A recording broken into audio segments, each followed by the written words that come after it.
मैं डॉक्टर ब्रिजेंद्र कुमार श्रीवास्तव, प्रभारी चिकित्सा अधिकारी, राजकीय आयुर्वेदिक चिकित्सालय आयुष मिशन, आपका स्वागत करता हूं।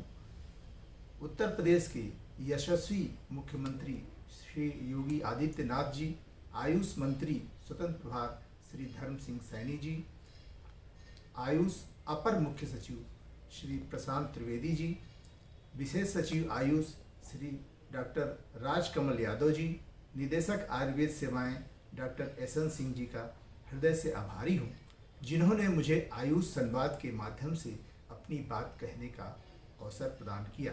साथ ही समस्त आयुष संवाद टीम को धन्यवाद देना चाहूँगा, जो इस ऐप के माध्यम से आयुर्वेद का प्रचार प्रसार कर रहे हैं एवं जनता आयुर्वेद से लाभान्वित हो रही है।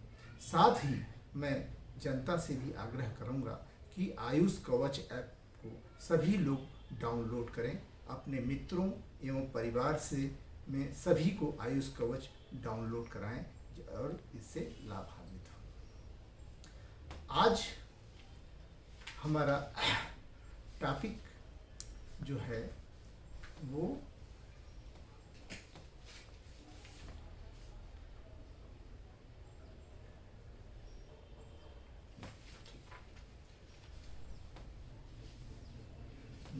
आज हम मधुमेह रोग कारण एवं बचाव विषय पर आपसे चर्चा करना चाहेंगे, जिसमें हम सर्वप्रथम जन सामान्य को आयुर्वेद के बारे में कुछ बताना चाहेंगे, जिसमें आयुर्वेद्यति बोध्यति इद आयुर्वेदा, जिसमें आयु का बोध हो उसे ही आयुर्वेद कहते हैं, जिसमें आयु का बोध हो। और ये आयु क्या है कि आयुषः पालनम वेदम उपवेदम, हमारे शास्त्र में कहा गया है, वाग्भट ने कहा है कि आयुषः पालनम वेदम उपवेदम अथर्वण काय बाल ग्रहो ऊर्ध्वांग शल्य दृष्टा जरा विषय।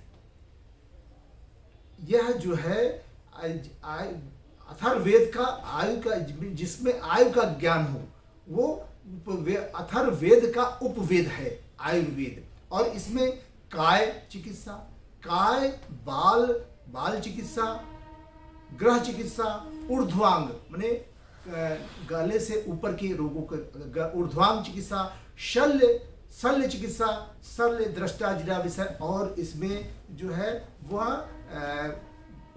अगत तंत्र, विष तंत्र, विष की संबंधित रोग और समस्त जो एंटी एजिंग फैक्टर जो होता है जो शरीर के लिए, उन सब की व्याधियों का जो चिकित्सा की जाती है वह यह है। तो इसमें देखिए, इसमें शल्य दृष्टा जरा, इसमें शल्य भी है। तो शल्य चिकित्सा हमारे आयुर्वेद में बहुत सदियों से चली आ रही है। देखिए, ये एक वर्तमान में भारत सरकार को हम धन्यवाद देना चाहेंगे, साधुवाद है इस CIM की टीम का और भारत सरकार का, जिन्होंने एक एक्ट लाए जिससे लोगों में एक अवेयरनेस हुई कि यहाँ इसमें एक्ट के माध्यम से इनको अधिकार दिया गया कि शल्य चिकित्सा ये करेंगे। जबकि आयुर्वेद में शल्य चिकित्सा सदियों से, जब से आयुर्वेद है उसमें शल्य चिकित्सा उसका एक अंग है। और उसमें जो डॉक्टर को डिग्री दी जाती है वो BA MS bachelor of Ayurvedic medicine and surgery, तो उनको सर्जरी की भी डिग्री दी जाती है और वो सर्जरी करने के लिए अधिकृत हैं, जिस चीज़ के लिए उनको ट्रेनिंग दी जाती है। तो यह तथाकथित कुछ लोगों, आंग्ल भाषा के विद्वान जो नए हैं, वो उनको विरोध कर रहे हैं कुछ लोग कि इनको सर्जरी का एक्ट द्वारा अधिकार दे दिया गया, इसका विरोध किया जा रहा है, इसका वितंडावाद किया जा रहा है, जो कि नितांत गलत है। क्योंकि सर्जरी तो आयुर्वेद में फादर ऑफ सुश्रुत, जो सर्जरी के फादर ऑफ सर्जरी है वो सुश्रुत हैं। फादर ऑफ सर्जरी सुश्रुत हैं और उनके द्वारा समय से अनादिकाल से चला आ रहा है सर्जरी। तो ये अनावश्यक इस तरह की हल्ला मचाए हुए हैं, जबकि आयुर्वेद की उत्पत्ति सृष्टि के साथ हुई है और आयुर्वेद में शल्य की सर्जरी की भी चिकित्सा की जाती है और आयुर्वेद की उत्पत्ति सृष्टि के साथ है और सृष्टि की उत्पत्ति कैसे हुई कि अव्यक्त से सृष्टि की उत्पत्ति हुई। आयुर्वेद देखिए कहाँ से लेके चलता है सृष्टि की उत्पत्ति से, कि सर्वभूतानां कारणम अकारणम सत्व रजस तमो लक्षणम अष्टरूपम अखिलस्य जगतः संभव हेतु अव्यक्तम नाम तदेकम बहुना नाम क्षेत्र अज्ञानाम समुद्र उदका नाम भावानाम।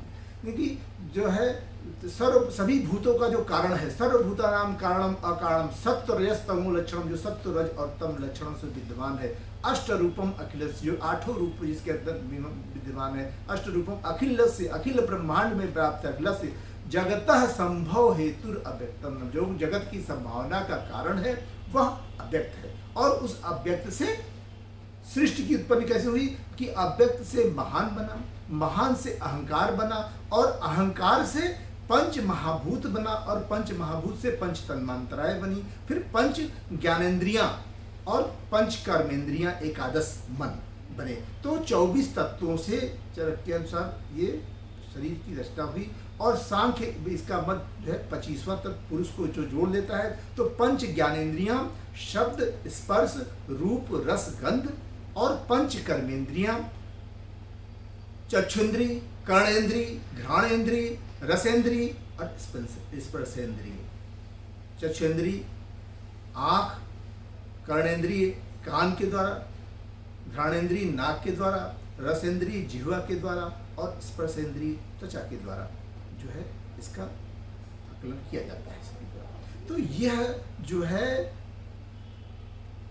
सृष्टि की उत्पत्ति से लेकर के ही आयुर्वेद की उत्पत्ति उसी के साथ से ही है। और आयुर्वेद कहता है कि दोष धातु मल मूलम ही शरीरम, दोष धातु, दोष त्रिदोष से शरीर बना हुआ है। बात आयुर्वेद की हाइपोथेसिस है, बात पित्त और कफ त्रिदोष की हाइपोथेसिस है।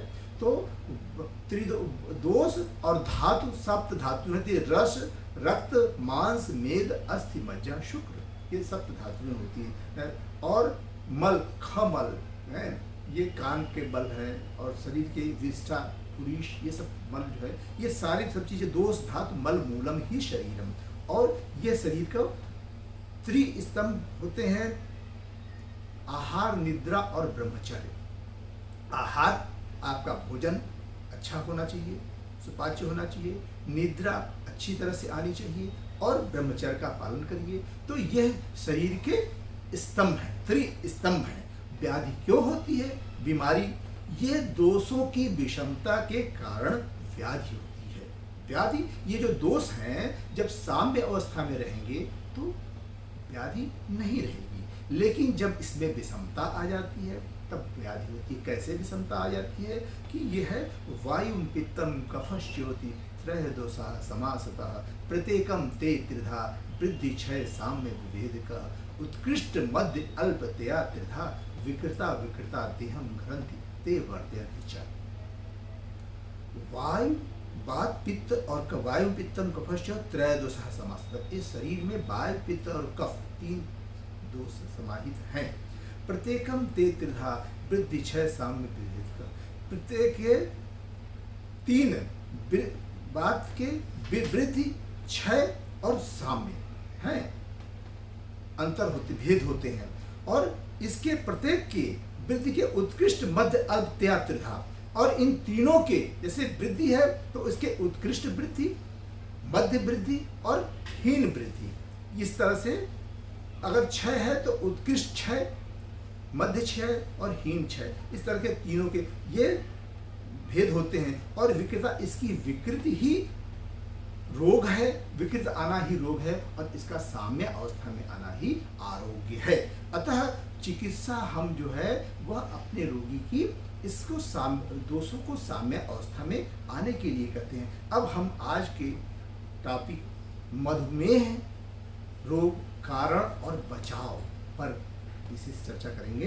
तो मधुमेह रोग क्यों होता है, हमारे शास्त्र में कहा गया है कि आस्या सुखम स्वप्न सुखम दधीनि ग्राम उदक आनूप रसः पयांसी नव अन्नपानम गुड़ वैकृतम च प्रमेय हेतु कफवित समझो। आस्या सुखम, आराम से सोने वाले आदमी को, स्वप्न दिन में सोने वाले आदमी को, दधीनि, दही का ज्यादा सेवन करने वाले को, ग्राम में उदक आनूप रसा, ग्राम ने बकरे का मांस, उदक मछली का ज़्यादा सेवन करने वाले के, और आनूप में भैंसे के रस का ज़्यादा सेवन करने का। ग्राम में उदक आनूप रसा, इनके रस का, मांस रस का ज़्यादा सेवन करने वाले को। पयांसी, पय माने दूध और दूध से बने पदार्थों का अधिक सेवन करने वाले को।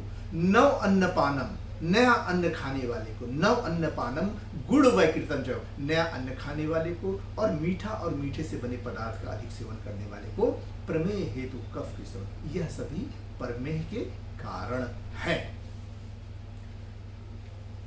ये सब प्रमेह के कारण है। तो प्रमेह में यह एक तरह से ग्लूकोज का लेवल जो है मॉडल के हिसाब से बढ़ जाता है शुगर में, तो वह मूत्र के माध्यम से आने लगता है जब शुगर, तो वो प्रमेह उसको कहते हैं, मधुमेह। और यह मधुमेह कारण भेद से 3 प्रकार से बड़े हैं। सहज मधुमेह, जिसमें यदि माता पिता दोनों मधुमेही हो तो मधुमेह की संभावना 50% रहती है। धातु क्षय से कुपित वायु द्वारा, मेद आदि धातुओं के अवरुद्ध से अवरुद्ध वात द्वारा, आयुर्वेद में हजारों वर्ष पहले से इस रोग का कारण स्रोतोदुष्टि माना गया है, जबकि मॉडर्न में इसे कार्बोहाइड्रेट मेटाबॉलिज्म की दुष्टि को इसका कारण माना गया है। पैंक्रियाज द्वारा इंसुलिन के निर्माण में कमी होने से यह रोग होता है और पैंक्रियाज के आइलेट्स ऑफ लैंगरहैंस के बीटा सेल्स में इंसुलिन बनती है और निर्माण होता है। और फास्टिंग में खाना खाने के पहले 80 से 120 तक प्रति 100 ml ब्लड में जब ये रहता है 100 से 120 मिलीग्राम पर 100 ml में रहता है तब, और जब ये मात्रा 180 से हो जाती है तो मूत्र में शर्करा आने लगता है। इसे रीनल थ्रेशोल्ड कहते हैं। यदि किसी व्यक्ति में रीनल थ्रेशोल्ड कम होने के कारण ब्लड में नॉर्मल शुगर रहने पर भी मूत्र में शुगर आने लगे तो इन दोनों स्थितियों को एलिमेंट्री ग्लाइकोसूरिया तथा रीनल ग्लाइकोसूरिया कहते हैं। कार्बोहाइड्रेट, प्रोटीन तथा फैट के मेटाबॉलिज्म एक दूसरे से अटैच्ड हैं। डायबिटीज में कार्बोहाइड्रेट मेटाबॉलिज्म के डिस्टर्बेंस होने से प्रोटीन और फैट का मेटाबॉलिज्म भी डिस्टर्ब हो जाता है। कार्बोहाइड्रेट से शुगर 100%, प्रोटीन से शुगर 60% तथा फैट से शुगर 10% प्राप्त होती है। मधुमेह में कार्बोहाइड्रेट मेटाबॉलिज्म की विकृति के कारण मूत्र से शुगर निकलती रहती है। भोजन से प्राप्त शुगर इंसुलिन की कमी के कारण एनर्जी उत्पन्न नहीं कर पाते, तब शरीर लीवर से ग्लाइकोजन को लेकर एनर्जी उत्पादन करता है और इंसुलिन की कमी के कारण ग्लाइकोजन में भी आवश्यक शक्ति नहीं मिल पाती। फलस्वरूप प्रोटीन और फैट शीघ्रता से नष्ट कर ग्लूकोज उत्पन्न करते हैं तथा उससे एनर्जी प्राप्त करने की कोशिश करते हैं, जिससे रोगी दुर्बल से दुर्बलतर होता जाता है। फैट के डिसइंटीग्रेशन से रक्त में कीटोन संचित होने लगता है, जिसका त्याग मूत्र द्वारा होने से मूत्र में एसीटोन मिलने लगता है। काफ़ी समय तक ऐसा होते रहने से पैंक्रियाज के आइलेट्स ऑफ लैंगरहैंस में सिकुड़न एट्रॉफी हो जाती है और इसके लक्षण जो हैं वो 3 लक्षण मुख्य रूप से रोगी में मिलते हैं: पॉलीफेजिया, पॉलीयूरिया और पॉलीडिप्सिया। पॉलीफेजिया मधुमेह के रोगी को भूख ज़्यादा लगती है क्योंकि वो खाना निकल जाता है, उसका एनर्जी रुकती नहीं है, तो पॉलीफेजिया बार बार भूख लगती है। पॉलीयूरिया उसको पेशाब बार बार लगती रहती है और पॉलीडिप्सिया उसको पेशाब बार बार होती है तो प्यास भी ज़्यादा लगती है। ज़्यादा समय तक रहने पर इसका प्रभाव आँखों पर, किडनी पर, हार्ट पर और नर्वस सिस्टम पर भी इसका इफेक्ट आ जाता है, जिससे डायबिटिक न्यूरोपैथी भी हो जाती है मरीज को। और इसमें काफ़ी समय तक रहने पर इसमें रोगी को इम्पोटेंसी भी डेवलप कर सकती है। इस तरह की समस्याएं भी, नपुंसकता भी आ जाती है। तो कभी कभी, हमेशा नहीं होती है, लेकिन कभी कभी रोगी को इससे भी समस्या से पीड़ित होना पड़ता है। चिकित्सा समाज में इसके रोगी बहुतायत मिलते हैं। मधुमेह की संतान भी मधुमेह से पीड़ित हो जाती है, जिससे चरक ने असाध्य माना है। हालांकि इसको मधुमेह रोगी को जो है रोग को साध और असाध्य न मानकर प्रत्याख्यान की श्रेणी में भी रखा गया है कुछ विद्वानों द्वारा। प्रत्याख्यान का मतलब है कि आप आहार विहार नियम संयम से रहिए और जीवन की नैया को खेते रहिए, प्रत्याख्यान करते रहिए। ये इस श्रेणी की ये व्याधि है विशेष रूप से। और रोगी को मधुमेह के रोगी को बलाबल के अनुसार कफर औषधियों से स्नेहन, वृंघण और शमन चिकित्सा की जाती है। शर्करा बहुल पदार्थ जैसे चीनी, चावल, आलू, जिमीकंद आदि का परहेज करना चाहिए। मधुमेह रोगियों को जौ से बने पदार्थ, मूंग, ताजी सब्जियां, तिक्त शाक, परवल, करेला, कबलगट्टा, जामुन आदि लाभकारी होता है। आचार्य सुश्रुत ने लिखा है, मधुमेह रोगियों को संयमी मुनि की तरह निर्वाह करने, हल चलाने, कुआं खोदने आदि श्रम का कार्य करने से मधुमेह रोग नष्ट हो जाता है। अर्थात आज के हिसाब से आज फिजिकल एक्टिविटी ज़्यादा करना चाहिए, कम से कम 40 मिनट का ब्रिस्क वॉक करना चाहिए। योग प्राणायाम करना चाहिए। आसन में मंडूक आसन, शशक आसन, हलासन लाभकारी है।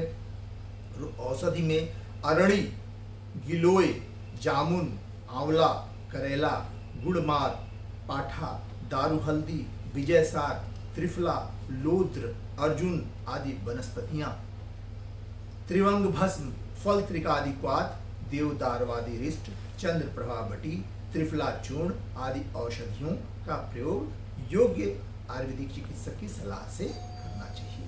मधुमेह वह रोग है जिसमें रक्त के अंदर ग्लूकोज की मात्रा बढ़ जाती है। इस कंडीशन को हाइपरग्लाइसीमिया भी कहते हैं।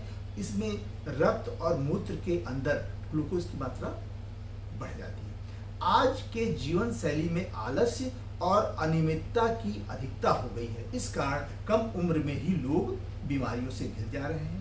गंभीर बीमारियां हैं जैसे डायबिटीज एक जीवन शैली से जुड़ा रोग है। ये बीमारियां लोगों के शरीर के अन्य हिस्सों को भी प्रभावित करती है, अन्य हिस्सों को भी प्रभावित करती है। अतः हम इसमें ज़्यादा न कह करके बस यही कहेंगे कि यह रोग जो है, अंत में मैं यही कहना चाहूँगा कि मधुमेह रोग दिनचर्या, ऋतुचर्या, आहार विहार और संयम से नियंत्रित रहकर व्यक्ति अपना सामान्य जीवन व्यतीत कर सकता है और उसको सामान्य कार्य करने में कोई दिक्कत नहीं होगी। डायबिटीज व्यक्ति अपने वजन पर कंट्रोल रखे, एक साथ जाना भोजन न करें, 3-4 घंटे के अंतराल पर कुछ न कुछ खाते रहे, व्यायाम को अपने जीवन का एक हिस्सा बना ले। कुछ न कर सके तो कम से कम 30 से 40 मिनट का ब्रिस्क वॉक अवश्य करे। आजकल जाड़ों में तो वॉक अवश्य करना चाहिए, क्योंकि रक्त वाहिनियाँ वो जो है वो ब्लड कैपिलरीज सिकुड़ जाती हैं, इसलिए टहलना जरूर चाहिए जिससे कि वो उसमें विस्फोरित होता रहे और उसमें दिक्कत ना आवे। क्योंकि जाड़े में स्ट्रोक होने के चांसेस बढ़ जाते हैं, इसलिए टहलना जरूर चाहिए। और डायबिटिक व्यक्ति को स्ट्रेस नहीं लेना चाहिए, क्योंकि टेंशन से डायबिटीज प्रेसिपिटेट कर जाता है। और कभी कभी डायबिटिक लोगों को इस बात का भी टेंशन हो जाता है कि क्या करें, कुछ खा ही नहीं सकते। ये इस बात का टेंशन, स्ट्रेस नहीं लेना चाहिए, क्योंकि कभी कभी तीज, त्योहार, शादी, बारात में अपनी मनपसंद का भोजन कर लेना चाहिए, तो वो टेंशन भी रिलीज हो जाता है। अदरवाइज नहीं तो जो टेंशन होने से इससे भी डायबिटीज स्ट्रेस कर जाता है। और अंत में मैं बस यही कहना चाहूँगा कि व्यस्त रहें, मस्त रहें, अस्त व्यस्त न रहें, क्योंकि नानक जी कह गए हैं कि नानक इस संसार में दुखिया है सब कोई, नानक इस संसार में दुखिया है सब कोई, और ज्ञानी काटे ज्ञान ते, मूर्ख काटे रोज।